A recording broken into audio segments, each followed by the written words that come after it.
గాతారం త్రాయతే ఇది గాయత్రి అంటే ప్రాణశక్తితో కలిపి మంత్రం చేస్తే ప్రాణరక్షణ చేస్తుంది. అలా గయాన్ త్రాయతే ఇది గాయత్రి. గయాన్ అంటే ప్రాణాన్, ప్రాణములను రక్షించునిది గాయత్రి. గాయత్రి అంటే ప్రాణరక్షణ శక్తి, లైఫ్ ఫోర్స్ని అంటే లైఫ్ ఎనర్జీని కాపాడేది. ఇది దీని యొక్క విశేషమైన అర్థం. అందుకే గాయత్రి లైఫ్ ఉన్న అందరికీ అవసరమే. అసలు అందరిలో గాయత్రి సాగుతుంది తెలుసా? అజపా గాయత్రి అంటారు. అజప అంటే ఊపిరి, శ్వాస, దాన్ని అబ్జర్వ్ చేయడం అజపా గాయత్రి. కానీ అజపా గాయత్రి అందరికీ ఉన్నప్పుడు గాయత్రి ఎవరికి లేదు, అందరికీ ఉన్నది. అందరూ తరించవచ్చు అజపా గాయత్రికి. అది తెలుసుకోవాల్సింది.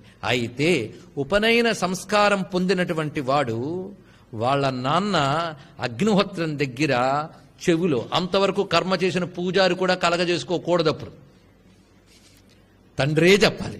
అయితే తండ్రికి కూడా తెలియదు కనుక పూజారి చెప్పిస్తున్నాడు ఈ రోజుల్లో. అది కూడా వచ్చింది బాధ, ప్రారంభం.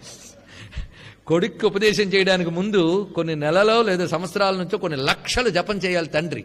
అప్పుడు కానీ కొడుక్కి మంత్రోపదేశం చేసే అధికారం రాదు తెలుసా? ఇక్కడ చాలా బాధాకరమైన అంశం. ఇప్పుడు అన్ని ఫోటోలకి వీడియోలకే పనికొస్తున్నాయి.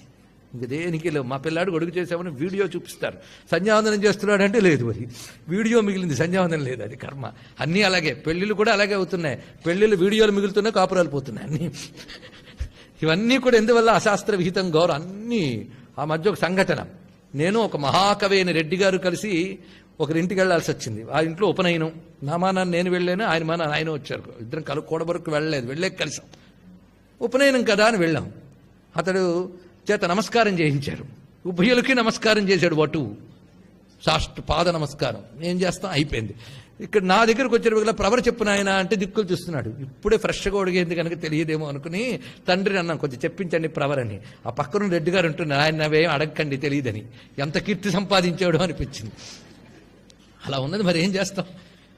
ఇదంతా బాధాకరమైన అంశం. అందుకే చెయ్యాల్సిన వాడు చేస్తే ఇలా ఉండేదిగా దేశం. ఒకటే మాట ఇక్కడ. అది విడిచిపెట్టి వచ్చి ఇక క్వశ్చన్లు వేయడాలు. ఏమండి అమ్మవారు ఎందుకు అలా చేశారు, ఎందుకు ఇలా చేశారు? అసలు 100కి సమాధానాలు ఎవరిని వెళ్ళి అడగక్కర్లేదండి.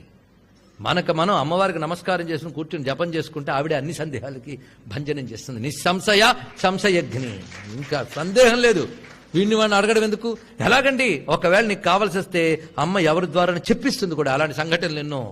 నిన్న ఒక తల్లి వచ్చి చెప్తున్నారు, ఇక్కడి నుంచే ఉన్నారు, ఇక్కడ ఆ తల్లి. అనేక సందేహాలు వచ్చాయండి, ఇవాళ తీరే అన్నారు. ఎవరు తీర్చారు?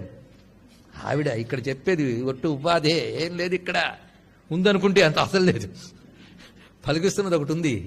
అందుకే ఇక్కడ అందరిపై ప్రేమతో వేదం చెప్తుంది కానీ కొందరి కోసం కొన్ని చెప్తుందా? ఇది తెలుసుకోవాల్సింది. ఆరోగ్యం అందరిది, కానీ చికిత్స చేసేవాళ్ళు కొందరే. అది తెలుసుకోవాల్సింది ఇక్కడ. ఇది గమనించుకోవాల్సింది. అందుకే వాటి సంస్కారం. అందరూ అన్ని చేస్తారంటే సమాజం నడవదు. అందుకు కొందరు కొన్ని పంచుకున్నారు. గాయత్రి అంటే ప్రతి వారికి వారు గురువులు ఇచ్చిన మంత్రాన్ని సంధ్యాకాలంలో ఊపిరితో కలిపి చేస్తే అది వారికి గాయత్రి. అది వాళ్ళ ప్రాణశక్తిని రక్షిస్తుంది. మీరు ఊపిరి మీద ఏకాగ్రత పెడుతూ గాని మంత్రం 2 కలిపి చేస్తే సగర్భ జపం అంటారు, అది కాపాడుతుంది. ఇది తెలుసుకోవాలి. మంత్ర జపాల్లో గొప్పది అది. అందుకే ఎంత సూక్ష్మమైతే అంత శక్తి అని చెప్పుకున్నాం. బయటికి మంత్రం అనరాదు, అధమం. అన్నప్పుడు మరి గాయత్రి మంత్రం పాట కట్టచ్చా అని అంటే ఇంకెంత పాపమో చూడండి. ఇక్కడ మంత్రం వేరు, పాట వేరు. అని మంత్రం మాత్రం మననం చేసుకోవాల్సిందే. మంత్రం బయటకంటే అధమంట. పెదవి కదుపుతూ బయటకు వినబడకుండా అంటే ఉపాంశవి, దానికంటే బెటర్ ఇది. ఇంకా చెప్పండి, గుడ్డు మనస్సుతో చేయగలిగితే మంచిది అన్నాడు. అది వెంటనే రాదండి. ముందు ఉపాంశవుతో ఉన్నప్పుడు మనస్సు కూడా పనిచేస్తుంటది కనుక ఉపాంశం చేసేవాళ్ళు నిరుత్సాహపడకూడదు. ఇది తప్పకుండా పనిచేస్తుంది, వృధా ఏమీ కాదు. మనస్సుతో కూడా దాటి ప్రాణం ఊపిరితో కూడా కలిపి చేస్తే మొదట 2 కలిపి చేయొచ్చు. ఒకేసారి 108 మార్లు ఊపిరితో చేయడం అంటే కాదు. ఎందుకంటే ఇక్కడ ఈ గాయత్రి బాగా అర్థం చేసుకుంటే అందరి సాధకులకి పనికొస్తుంది. ఇక్కడ ప్రతివారు ఇక్కడ సాధకులే. చాలా గొప్ప సాధకులు ఉన్నారు. ఒకరు శ్రీ విద్యా సాధకులు కావచ్చు, గాయత్రియాది సాధకులు కావచ్చు, కానీ ఏదో ఒక రామనామమో కృష్ణనామమో చేసుకునే వాళ్ళు కావచ్చు. ఎవరైనా సాధకులే, అంతే కదా. అన్ని మంత్రములే. రామ ఎక్కడి నుంచి వచ్చింది? వేదంలో నుంచి వచ్చింది. కృష్ణ ఎక్కడి నుంచి వచ్చింది?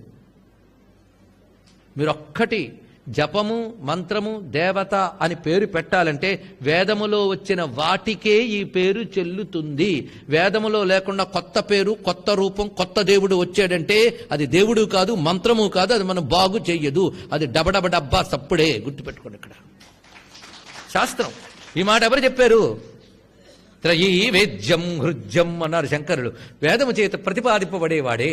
అందుకే మనం ఇప్పుడు హిందువులనే వాళ్ళు జపించే రామ, కృష్ణ, శివ, శక్తి, దుర్గా, గాయత్రి, లక్ష్మి, సరస్వతి, ఈ నామములన్నీ ఎక్కడి నుంచి వచ్చాయి? కనుక ఇవన్నీ మంత్రములే, అవన్నీ మంత్రములే. ఇది అందరూ చేసుకోవచ్చు. ఉపనయనమైనప్పుడు తండ్రి ఆ మూసి ఏ మంత్రం చెప్తాడో అది వాడు చేసుకుంటూ ఉంటాడు. అది వాడికి అది గాయత్రి. వాడు అది చేసి ఏదైనా చేస్తేనే వాడికి ఫలితం. కానీ అది ఎగ్గొట్టి ఇంకేదో చేస్తానంటే అసలు ఫలించదు. ఇది గుర్తుపెట్టుకోండి. సంధ్యావందనం చేయని వాడికి వాడు ఏడాదికోసారి సత్యనావ్రతం చేసినా ఫలించదు. ఇది తెలుసుకోవాల్సినది. ఇది వాడికి ప్రధానం. ఎందుకంటే వాడికి అది కర్తవ్యం. ఉపనయన సంస్కారం పొందిన వాడు చేసి తీరాలి.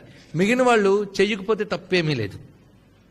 కానీ వాళ్ళు ఏదైనా అనుష్ఠానం చేసుకుంటే వాళ్ళకి చాలా మంచిది, తరించుతారు, అందులో సందేహం లేదు. అటువంటి వారు ఏమి చేయాలంటే వాళ్ళకి గురువులు ఇచ్చే మంత్రములు చాలా ఉన్నాయి. మహాపట్టి నిలిపింది గాయత్రి లాంటి 1-2 మంత్రాలే తప్ప అందరికీ పంచి ఇవ్వాల్సిన మంత్రాలు ఎన్నున్నాయండి. అష్టాక్షరి, పంచాక్షరి ఇత్యాది మంత్రములు సర్వవర్ణముల వారు చేయవచ్చు. అలాగే అనేక మంత్రములు వేదంలోంచి వచ్చినవి ఉన్నాయి.